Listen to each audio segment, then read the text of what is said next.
Hello, friends. This is not a vlog. It's a book chat.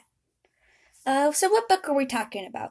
Well, if you've seen Monday's episode and recognize that lovely flower in the background, yup, this one. That is the picture from the last episode of Tulip, the first book of the Secret of Earth series. It's gonna be hard not to be saying that anymore now when the next book starts coming out, which should be somewhere around August. It's now gonna be Welcome to Hibiscus, the second book in the Secret of Earth series. I don't know how many chapters there's gonna be. I'm currently writing it as of the making of this video. To my knowledge, it's on like chapter 12. But this is not a book chat quite yet to talk about that one. We're going to get to a little bit of Hibiscus at the end here. But first, we're going to talk about Tulip first. I feel like I'm not tall enough here. There we go. Now it's more presentable. So, what was some things that I felt terrible about when I wrote Tulip? Because we're here to talk about the making of Tulip, how it all came to be, why this series started in the first place, and how I feel I could improve for the next book. A. Chapters. Too short. I was trying to make it a certain amount of pages per chapter, which made each reading of the book about only 5 or so minutes long, sometimes shorter. Sometimes the first chapter was literally only a couple minutes. And I feel like I wasn't quite there with the writing. It could have been way better. The series was the book was about 3 years old, but the actual ideology took place somewhere around 7th grade. So that's fun. So what are some improvements that I've made? Well, high school. My writing is like so much more profound. I have better grammar for the start. My vocabulary is a lot larger than it was then, and I know how to emphasize things, having read a lot and knowing how I want to word things. That's also kind of an issue, how I want to word things, because it's like, I don't think of the stories like a book. I think of the stories like a movie, and it's hard to translate between movie to page and words because you have to add the details that you as the viewers cannot literally see. That's why I add the pictures to give you character appearances. But then I stopped drawing those and I went to just looking at pictures that correlated to the chapter. So, what am I hoping to achieve within the next book? Well, first off, the chapters will be longer. Hopefully, the whole book in general will just be longer. Right now, it's on chapter 12, and I'm not even achieved some of the important points of the whole book. Like, that's too tall. Like, some of the important emotional details are just not there yet. I haven't gotten to those points yet. And what's going to make book 2 harder to write than, say, book 3 is that book 2, well, comparatively to book 1 and then book 3, is book 2 just stops. Like when I was in the mental processes of running through it, I just stopped it. I don't know why. I just suddenly caught on to a new character that I created, and then the book 2 just stopped, basically. There was no transition, there was no nothing. So I had to figure out where it stopped, how it stopped, and can I replicate that stop? Because when the book ends, it goes straight to book 3. Just kind of like how I segued in how book 2 occurs. At the end of chapter 22, which is the shortest of the whole book, it ends not with the main character of book 2. It ends with the character before her. Yes, the main character is another female. Shocker. There's a lot of females in this series. Get used to it. My current character I'm working with is also very much female. But I'm now working with more male characters. And trying to I know all the story. I know every bit of it.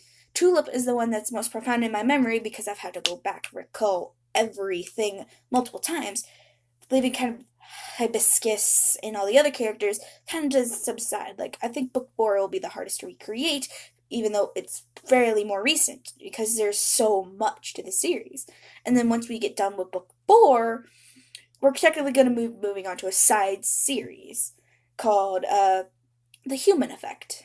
And The Human Effect has one book character that is on a totally different league than the rest of them because she's no longer human in the concept, but we'll get to that later. Um, when we actually get closer to that point of the book. But book three's characters are the first main character of book three is probably going to be the next most important character. Tulip herself, we're done with after book three, even though she'll still pop up throughout the rest of the series. She even pops up in a series that's unrelated but within the same universe. It's very important. That's why book three's first character is the most important because she reflects a lot into what everything else is needed. And then by book two, we'll start picking up more lore. We're going to start picking up with more what book one doesn't express. Like, book one, you have this being who's supposed to be the daughter of Mother Nature. Not any correlation to Father Time, even though that's supposedly her father. That's not quite the case, and by book four, we'll learn why. And because that's when Father Time is most significant. For the first two books, Mother Nature's kind of on the back burner. You learn most of the background history that I've given these two potential characters because in book four, they are actual characters. But for now, we don't know anything about anything outside of, we know Tulip, we know the pack, we know Nightmare, we know a little bit of detail about Mother Nature, how she reacts to Tulip. And then that's the last we hear of Mother Nature for, like I said, the next three books. So, what's going on with the pack? Let's answer some questions that I can think of off the top of my head because nobody actually has viewed the series, so I can think of these questions myself. First one, why did Noah turn human? No reason, but like it. I think it'd make more sense for how he would interact with Tulip better if he had a humanoid shape like her. Because after all, she is a plant in a humanoid form, so why can't he be a dog in a humanoid form? What made this series come about? I'm not sure if I've talked about this, probably have, but this is the final book chat for this book, so I might as well go over everything I can think of. What started the series? This series started as just a little crush fantasy, love fantasy. I don't know. But like the whole relationship between Noah and Tulip is no different than what I felt. It is kind of based on what I wanted in myself, and yeah. But the relationship between Noah and Tulip is a lot different than what I want, but than what I was wishing for in my relationship. So, like the whole ideology is so kind of there, but then by the time the relationship was developed and Tulip herself was made, the whole story kind of took off on its own. I lose some control, even though I am the author of the characters. I think some people who really like to create stuff can kind of relate to me. She isn't just an OC. She's not just my original character. She's basically kind of like my child in a sense, because she was pretty much raised pretty good. And a lot of the things within the story I wish I could have done more with. Like incorporating music, which is something that's really important to the whole series, my whole little franchise I've got going on here. There's kind of a fault there because I can't add music into the story for copyright reasons. And the fact that it's a written story and I'm not at the ability where I could draw or animate it just kind of takes it aback. But one day when I get good enough, or have the right tools, I'm hoping that I will one day animate the parts that I really want. Maybe make an actual animated movie about it, or at least animated shorts to show the more significant parts of this story. Because I had to work around the fact that the story itself was so integrated with copyrighted pieces, like as a show in my head, day in, day out, that how was I going to translate the parts that are important to the parts that are not important? What am I missing? And then there's still things about Tulip that are supposed to be there but are just not, but I can still integrate later because it's still early in the franchise for YouTube or Wattpad, which is where the whole book is related. And if you go to the description of pretty much any of them, mostly more likely the more recent ones, you'll find the Wattpad link there at the bottom. Nightmare. That's always a fun topic. Is this the end of Nightmare? Nope. No, no, no, no, no, no, no, no. Nightmare is a complicated topic when it comes to the rest of it. She's always there. Even when she's not mentioned, she's in the story. She can't die. As long as Tulip's alive, Nightmare's alive. I did the thumb thing. And so it's like, you can't kill Tulip. Not necessarily. So you can't kill Nightmare, and even if you try, you're more likely to die yourself than anything. Because Nightmare is the amalgamation of fear and pain, born from Tulip's fear and pain. That's why she exists. Dr. Crescent's fault. Yeah. So, she's there. Yeah. But as the story goes through, she just kind of becomes docile, as she's kind of content with herself for the most part. But in book 2, you'll see some valiant efforts to try to come out, or at least pull out something from the main character that she desires, which is kind of important. So, what could I have fixed with the story? Well, a lot of things. The story is supposedly 3 years old, and I could have done way more editing in the story in itself. I do every time I read it. If I catch a mistake, I go back and fix it. Would I have made the story longer? I think the story's a perfect length. 22 chapters is my favorite. 22 is my favorite number, so I was really happy that it ended on 22 chapters. So, basically, the story's length is pretty good. I wish that the chapters themselves were longer, but not having the resource, well, not really the resources, but the ability to make it longer is an issue that I have faced. Now, what can we be excited for when book 2 comes around? Oh boy, that's something that I'm trying so hard to refrain from doing, but book 2 should definitely be longer. Like, it feels like by chapter 3, you had already gotten everything out of Tulip. Like, her story was so fast moving, it's like it was bound to probably end a lot sooner than it did. But as I started writing more and more of it, it kind of was finished off in an appropriate manner. But oh boy, does Hibiscus move a little bit differently. Her story will be extended out pretty. It'll be a lot longer in this story sense, because I actually know what I'm working with in a different sense, because there's more emotion, there's conflict between an inner self of a different way than Tulip had an inner conflict, because Tulip's inner conflict was Nightmare. I'm trying to avoid saying the name I refer to her as, but most people already know if you were an older viewer, because the channel's name used to be Joy Plant, but it's Fate Tales now, which was what it was intended to be in the first place. But Joy is what she normally would go by like chapter 3, I think. So Joy, which is Hibiscus, is she's an interesting character, and the emotional conflict is a way different, because her inner demon is different. While it still is an inner demon, it doesn't bring about the same internal conflict. In fact, her internal conflict comes from the character that technically comes before her, and kind of everything about her as a being is very torn up.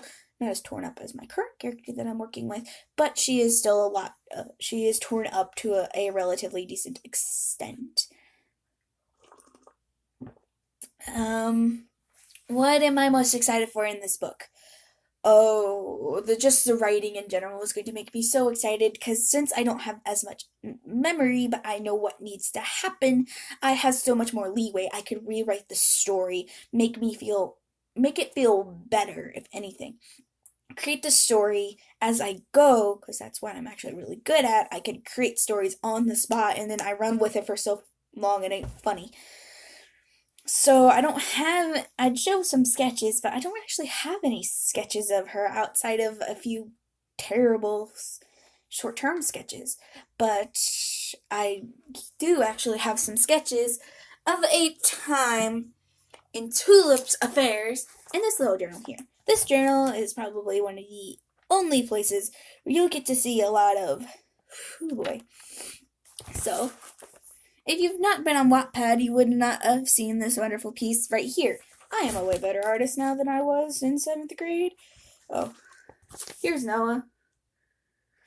Like, my drawing is so much different now. If you go back and look at some of the other videos, you will see. And then, like, this is a representation of what she was like in the battle of with Nightmare. And then for those who can't visualize quite as well as what she looked like by the end of the book, this is what she kind of looked like. Like, her hair was not as... Her hair is very thick and very long, but now her clothing is like just a bunch of autumn leaves stitched together. And then we have all her wonderful forms here on this page, all 6 of them. I think my favorite form of hers is her air form, because it's just so different compared to all of them. Like, all her forms have relatively long hair, except for her ice form. But her air form has short, spiked backed hair, and she just wears this long turtleneck shirt that's really pretty and cute. And then on this, we'll have to skip over that. But then there's this little form right here that never got expressed in the book. It's a rabbit form. It's something that's not expressed in this book and probably won't be really expressed in the next book. We have a terrible representation here of Nightmare. For anybody who's observant, you will have noticed a bunch of scribbled writing. That's something that'll come along in the next book. Or if you go to Wattpad, you will see Secret of Earth's perks, quirks, and lore, and you'll figure out what the whole writing system is. But in book 2, you're not going to actually see this writing because there's no way to translate it into Wattpad. So, expect at the bottom of some chapters either Morse code or binary, because I'm actually learning those. And Morse code is what Hibiscus, aka Joy, writes in at the bottom of the chapters. And the other character writes in binary. So if you want to have that little extra bit of brain work, just have fun, try to translate it. And then we have this wonderful amulet that Noah wore. It's kind of important. I have a whole bunch of little things that are in here. I have the 3 bags of the dirt, portal dust, and sand, which I never actually talked about in the book, what it was for. And, like, what's the portal dust for? Well, it's kind of an easier way to get around the world, kind of. You can go basically anywhere, and the sand and dirt it's just an infinite bag of sand and dirt in case she wants to do potting, like, or planting stuff like she did in her room. She just put a bunch of dirt down on the ground and, like, hey, now I can grow stuff in here. And then she has a couple weapons that, the pack has a couple weapons but Tulip primarily uses the plants, like she does. Yeah, and then I don't have any really good sketches of Joy, not in the sense that I need to have it, but what I'm most excited for is the combat parts of the story in its more consented state. Looking back in this journal, I'm slightly cringing at my art skills. But I'm extremely excited for where the story will go, what the story is going to end up being, what's going to end up being done with the story. Oh, look, there's an early version of the first book of the character of book 3. Lots to be done. Yeah, and I have all the characters from book 3 sketched out, terribly, but still sketched. Here's a little, kind of hard to see, but there's the picture of Sky Tulip. Yeah, that's the wonderful journal. I keep a lot of weird stuff in there, mostly stuff based on this series. Let's see, how much time have I been rambling for? 20 minutes now. Wonderful. How should I wrap this up? If you have any more questions about the series, there will be another book chat. Maybe if I could get around to doing them more. Tomorrow there will be another book chat, but that's going to be on the book of Into the Wild by John Krakauer. So that'll be its own rambles about what I think of the book, what I wish could change in the book, but mostly questions from my English class, because that was literally me doing a personal English project since we had to read the book anyway. But if you did enjoy this episode, please be sure to leave a like, and if you have any questions, comments, or concerns about the book, comments. I want to see comments. I want to read comments. I wish people would ask questions about everything because it's just like I have so many answers, but I don't know the questions to them. But until then, consider subscribing if you're new. Leave a like. It helps keep the motivation up and going because I only do this technically once a week. I only do things once a. I record for 2 days a week, and I have a whole week's worth of videos. So what am I gonna do? Um, so if you guys did enjoy this episode, you know what to do. Ring the bell if you want to be informed, if you subscribe, and I hope to see y'all again in tomorrow's book chat. Till then, I am Bait Tails, and hope to see y'all again in the next episode. Bye, guys.